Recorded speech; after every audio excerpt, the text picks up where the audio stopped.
좋아요, 구독!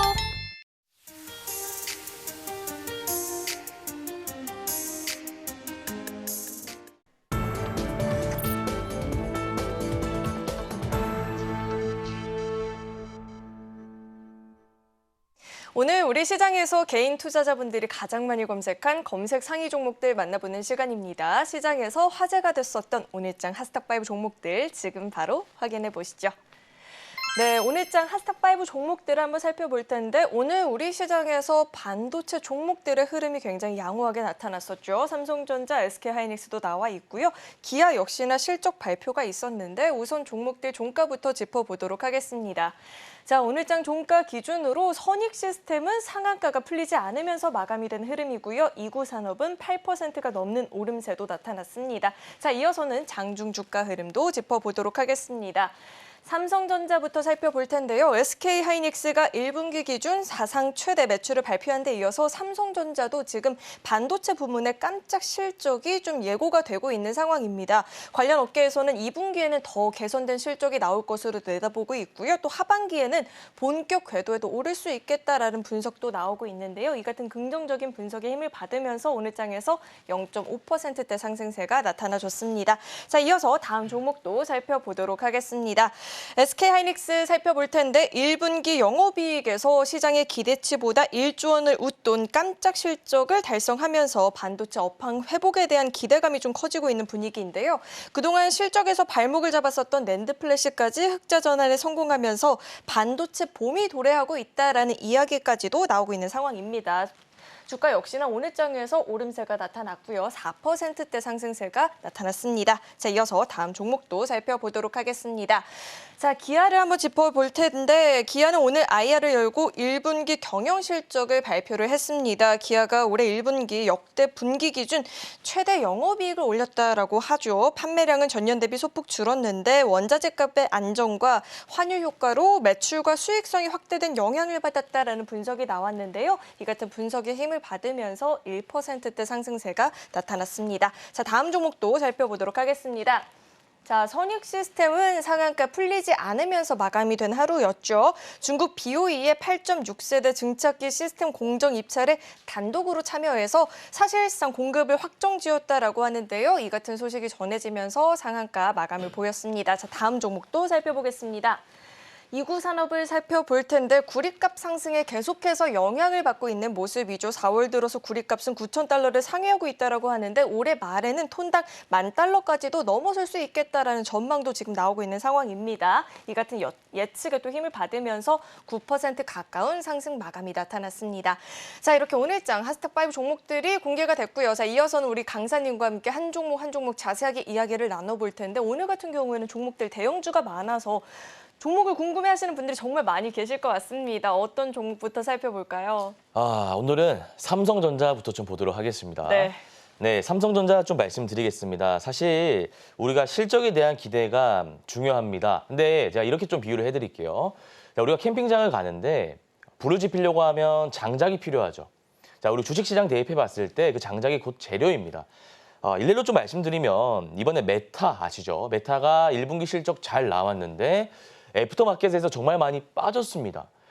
실적이 잘 나왔는데 빠진 이유는 선 반영 때문일까요? 그렇지 않습니다. 2분기 실적에 대한 기대감이 없어졌기 때문입니다. 그래서 실망 매물이 나왔고 또 반대로 테슬라 같은 경우에는 1분기 실적이 안 좋을 거야라는 이유로 신저가 경신하면서 주가가 쭉 빠졌었죠. 그러다가 애프터마켓에서 오르면서 주가가 반등에 성공했습니다. 왜죠? 중국에서 저가 경쟁, 로보택시 하겠다.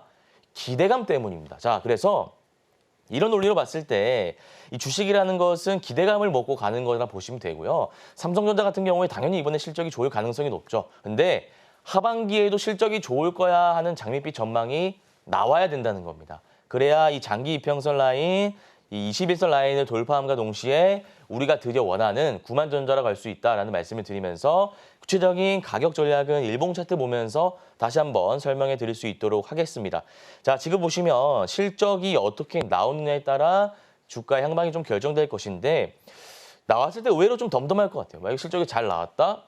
어차피 알고 있었던 거 아니야? 하는 식의 참여자들이 많을 것 같기 때문에 이 78,000원 그러니까 8만 원 저항 라인은 돌파하지 못할 가능성이 높다 오히려. 선 반영된 매물이 있기 때문에 그렇게 참고하시면 될 것 같고요. 일단 기술적으로 봤을 때는 올랐다가 내렸다가 올랐다가 내렸다가 하는 단기 박스권 지속될 것 같다라는 말씀 드리고요.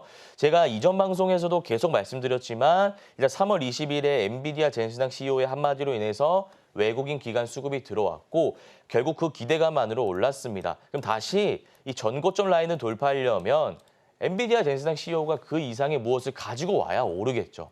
그래서 재료적인 부분은 좀 하나 체크해 두시고요. 실적에 대한 부분은 제가 아까 기술적으로 좀 박스권 거리 가능성이 높다. 좀 이렇게 짚어드렸습니다. 최종적인 목표가는 9만 원 잡으시면 될 것 같아요. 어쨌든 이 7만 5천 원과 8만 원 사이 움직이면서 최종적인 목표가 9만 원 갈 가능성이 높기 때문에 보유자분들은 9만 원 잡고 대응하시면 될 것 같다라는 말씀 드려보겠습니다. 네, 전고점 라인 돌파 시도가 나오려면 이 실적 이외의 호재가 조금 더 나와줘야 될 것 같다라는 이야기도 들어봤으니까요. 이 점도 잘 참고하셔서 전략 세워보시면 좋을 것 같습니다. 자, 이어서 다음 종목도 살펴볼 텐데 이어서는 어떤 종목 짚어볼까요? 네, 보통 밑으로 가는데 반도체 했으니까 기아로 한번 가보겠습니다. 네. 네, 기아 보시면 실적이 너무 잘 나왔습니다. 그래서 영업이익이 3.4조라고 하네요. 너무 잘 나왔고 분기 사상 최대인데 제가 중소형주 위주로 하는 투자자인데 이제 대형주 볼 때는 실적의 부분 기대감 볼 때 어떻게 보냐면 흑자 전환, 턴어라운드 전환이랑 그다음에 사상 최대 실적, 분기 최대 실적 뭐 이런 걸 좀 봅니다. 그래서 이게 상징적인 의미가 있기 때문에 이런 재료, 그러니까 이런 실적이 나온다면 주가가 대형주 기준으로 추세 상승할 가능성이 높다라는 말씀을 드리고 제가 아까 시황 부분에서 오늘뿐만 아니라 지난번 방송에서도 저PBR주 완성차 업체 현대차 기아 말씀드렸죠. 5월 달에 구체적인 가이드라인 나오니까 그 일정 맞춰가지고 매수하시면 될 것 같고요. 가격 전략은 일봉 차트 보면서 다시 한번 말씀드리겠습니다. 기존에 보유하신 분들은 계속 보유하시면 됩니다. 계속 보유하시면 되고 신규로 들어가고자 하시는 분들은 지금 추세가 이렇게 그어지기 때문에 가격적으로 보면 11만 5천 원 될 것 같습니다. 지금 11만 8,200원이 종가고 11만 5천 원까지 주가가 빠진다면 여기 매수 타점 잡으시고 대응하시면 되고 최종적인 목표가는 전고점이 13만 1,700원인데 이 라인은 5월 중에 무난하게 돌파하지 않을까 이렇게 좀 생각하고 있어요. 그래서 13만 원 잡지 마시고요. 한 14만 5천 원 잡고 대응하시면 될 것 같습니다. 네, 보유하신 분들은 계속해서 홀딩하는 전략도 괜찮다 들어봤죠. 14만 원 라인 잡아주셨으니까요. 이 상방 라인 돌파하는지 흐름도 기대감 갖고 지켜보시면 좋을 것 같습니다. 자, 이어서 다음 종목도 함께 짚어보도록 하겠습니다. 강사님, 네. 자, 다음 종목은 저희 어떤 종목 살펴볼까요? 선익 시스템 한번 보겠습니다. 네, 궁금하죠. 제일 궁금합니다. 이 종목 지금 어떻게 좀 분석하고 계실까요? 네, 선익 시스템 좀 보겠습니다. 전일 기준으로 시가총액이 4천억이네요. 저희가 대형주 다루다가 중소형주 다뤄보려고 제가 선익 시스템 좀 가져왔는데 중국 BOE 아실 겁니다. 세계 최대 디스플레이 업체인데 8.6세대 증착기 공급 확정했다 이런 이슈가 나왔네요. 사실 재료적으로 봤을 때는 그렇게 큰 재료는 아닐 것 같습니다. 개인적인 생각 말씀드리자면. 근데 기술적으로 봤을 때 차트가 너무 이쁘기 때문에 제가 가져왔고 우리 시청자분들 충분히 다음 주에 공략할 만한 구간이 나오기 때문에 자 이거는 가격 전략 일봉 차트 보면서 좀 말씀드려볼까 합니다. 자 보시면 네 이렇게 볼게요.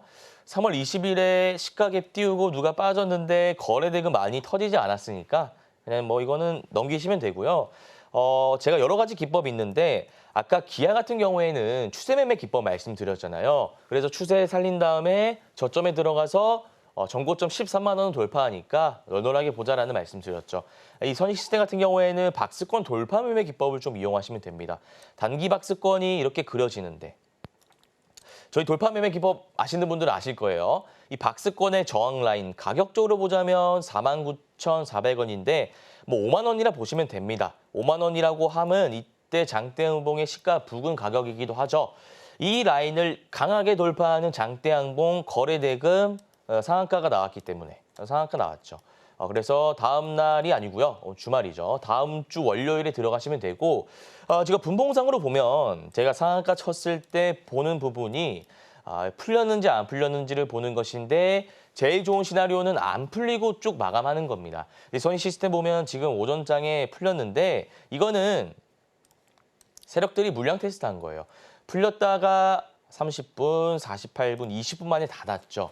그러면 시장 참여자들이 나름 선익 시스템에 관심을 가지고 있다는 게 이 상한가 물량 테스트 구간에서 확인이 됐기 때문에 아마 월요일에 갭이 크게 뜰 가능성이 높고 전략 세워드리자면 시가 매매로 들어가시면 되는데 두 가지입니다.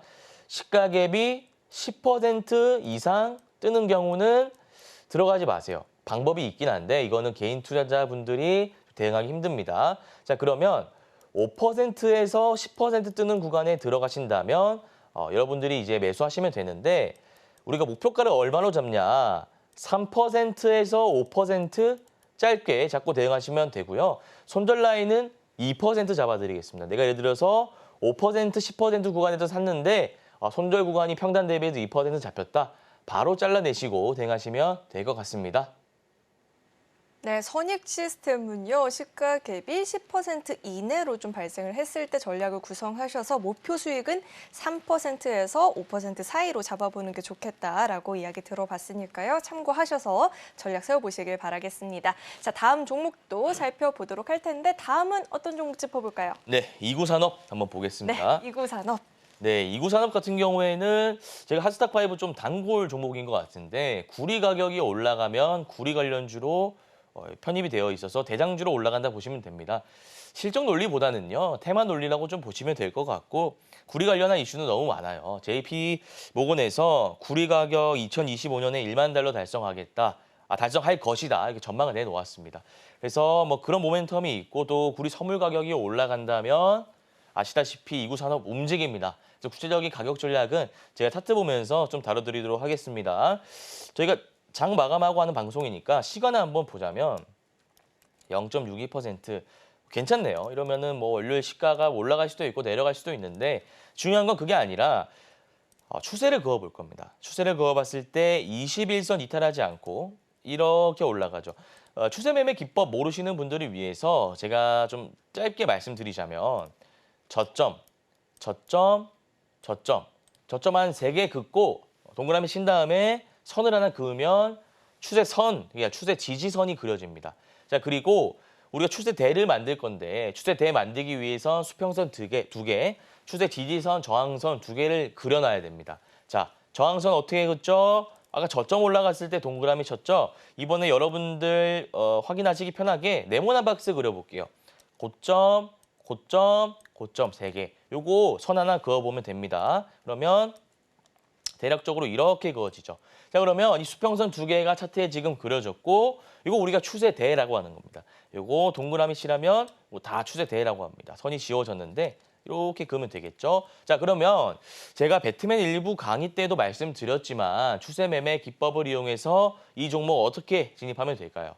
많은 분들이 월요일에 당장 시가에 들어가야지 하는데 6,460원은 추세 지지 라인이 아니라 추세 중단 라인입니다. 이때 들어가시면 안 되고요. 추세 지지 라인 어디죠? 다시 그려드리자면 이렇게입니다. 6,200원 라인 되겠네요.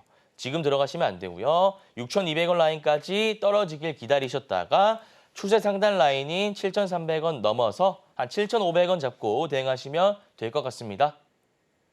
네, 이런 테마성을 띠는 종목들도 궁금하다 하시는 분들 많이 계실 것 같은데요. 이구산업 같은 경우에는 6,200원 선까지 내려오면 그때는 타이밍을 노리고 전략을 짜봐도 좋겠다라고 이야기 들어봤습니다. 자, 마지막 종목 살펴볼 텐데 마지막으로 SK하이닉스가 남아있죠. 이 종목은 어떻게 전망하고 계실까요? 네, SK하이닉스를 마지막으로 하는데 사실 삼성전자 SK하이닉스 제일 많이 궁금해 하시잖아요. 그래서 연달아 하면 혹시나 채널을 돌리실까 봐 제가 일부러 마지막에 좀 빼서 말씀드리고요. 너무나 좋습니다. 지금 오늘 많이 올랐고 저는 솔직히 말씀드리면 삼성전자보다 좋다고 봅니다. 물론 삼성전자가 93년 이후로 이 메모리 쪽 업계 1위를 계속 유지하고 있습니다만 우리가 지금 상승폭을 봤을 때 SK하이닉스가 많이 오르는 이유는 HBM, 차세대 먹거리죠. HBM에 있어가지고 엔비디아랑 뭐 어떤 공급 계약을 하고 실제로 차세대 선두주자 지위를 좀 구축하고 있잖아요. 그래서 저는 SK하이닉스가 그러니까 우리가 매매를 한다면 삼성전자도 담고 SK하이닉스 담고 뭐 반도체 ETF 하셔도 좋은데 SK하이닉스 개별주 하실 분들은 SK하이닉스 하는 게 좋다라는 개인적인 생각 말씀드리고요. 구체적인 부분은 차트 보면서 다시 한번 짚어드리겠습니다. 아까도 말씀드렸지만 HBM 이슈도 있고 실적도 좋잖아요. 실적 지금 정말 좋게 나왔습니다. 실적이 2.8조 원 정도 1분기에 나왔는데 너무나 좋아요. 그래서 지금 이것도 마찬가지로 추세 매매 기법을 이용하시면 되는데 자, 복습하자고요. 아까 뭐 여러 가지 종목들 통해서 추세 매매 기법, 박스권 돌파 기법 말씀드렸죠. 추세선 긋는 방법에 대해서 제가 설명드렸는데 보시면 저점이죠. 저점은 제가 동그라미 할게요. 그다음에 저점이 여기죠. 그다음 저점이 여기입니다. 그럼 저점 3개 이렇게 우리가 그어놨잖아요. 선만 그으면 됩니다. 자, 선 하나 그어볼게요. 선 그으면 이렇게 그어지죠. 그다음에 우리가 추세대를 만들기 위해선 추세 지지선만 긋는 게 아니라 추세 상단선, 저항선 그을 필요가 있다고 말씀드렸습니다. 그거는 네모난 박스였죠. 고점, 고점, 고점이니까 너무 크게 그렸네요. 이렇게 그리면 됩니다. 이렇게 그리면 주가가 이 안에서 파동을 그리면서 움직입니다. 무슨 말이냐? 올랐다가 내렸다가 올라갔다가 내렸다가. 자, 그러면 우리가 합리적인 투자자라면 이 추세대가 형성되어 있는 이 구간에서 어디서 타점을 잡아야 될까요? 자, 추세 상단에서 잡는 게 맞을까요? 네모난 박스 1번, 동그라미 2번입니다. 당연히 2번으로 가는 게 맞는 거죠. 자, 그래서 이 동그라미 부분은 가격적으로 봤을 때 제가 선 다시 그어보면 17만 원 라인 정도가 되겠습니다. 그래서 신규 매수하실 분들은 추세 중단 라인 지금 들어가시면 안 되고 17만 원까지 빠지길 기다리셨다가 매수 타점 잡으시고 목표가는 20만 원으로 대응하시면 될 것 같습니다. 좋아요, 구독!